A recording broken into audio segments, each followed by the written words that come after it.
Tony Dokoupil joins me now to talk more about this. This is a really interesting subject matter because it's sort of changing, I think, in front of our eyes, right? I find it so interesting that the group that's spearheading this push for the Justice Department to look into this is a group predominantly made up of Asian students.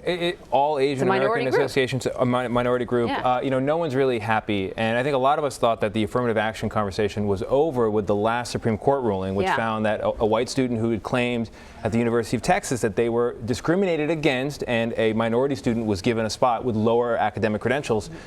The Supreme Court said yet again, look, race is a valid factor among many. You can consider it. Backgrounds matter.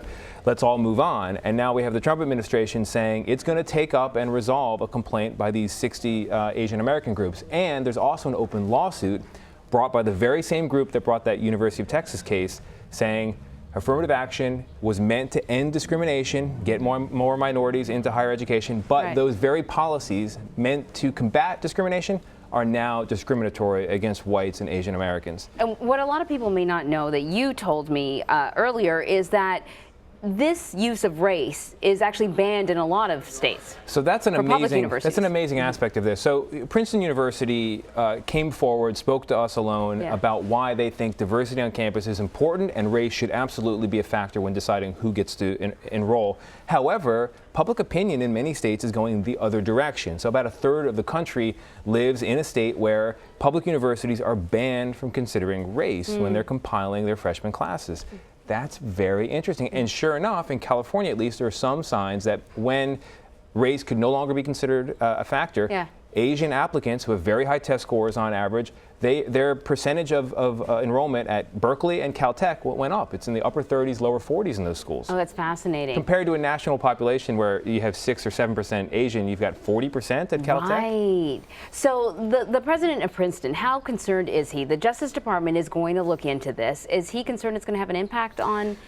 He's confident that what Princeton is doing is in line with what the Supreme Court has said is legal and fair, which is there are no quotas. Everyone is looked at as an individual. You're not competing against people within your racial group or category.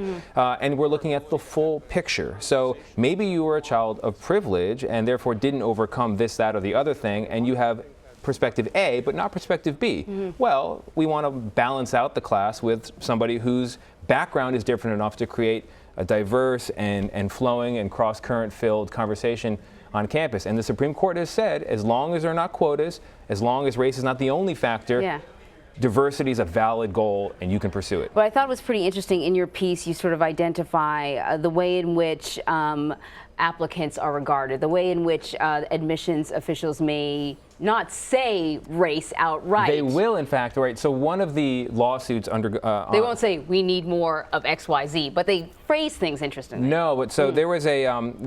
back in 2008, Princeton did face a complaint that it was discriminating against Asian Americans. And in 2015, the Office of Civil Rights said, no, they're doing it right. However, at the same time, documents were released showing what the admissions officers were actually saying about applicants.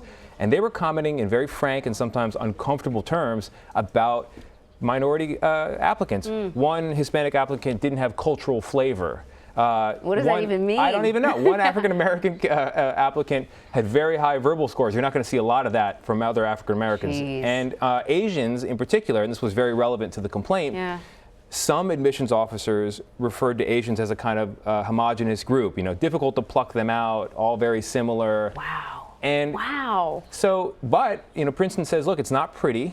And some admissions officers may be inartful in what they are saying. However, the goal is really important and valid, and the Supreme Court supports it. And in fact, the Office of Civil Rights said, totally fine. And for the president of Princeton, what is the overall goal? What's the end game for him? His overall goal is to continue to pursue the mission of Princeton, which is to have a vibrant and diverse campus that educates broad sectors of society and prepares those students to go off into a world that is pluralistic and diverse and do well. All right, Tony Dokoupil, thank you so much. Thank you.